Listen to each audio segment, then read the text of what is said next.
dobrar as roupas.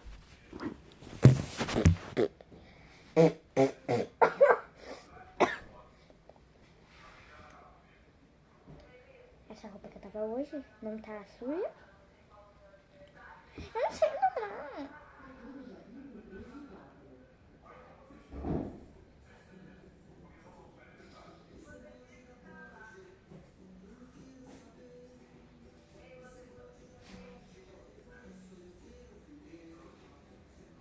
Ô, gente, é sério, eu não sei dobrar roupa que tem manga comprida. É o que deu, né? É o que deu. Gente, eu só vou aparecer aqui quando tá tudo dobrado. Então, gente, agora nós vamos fazer minha unha.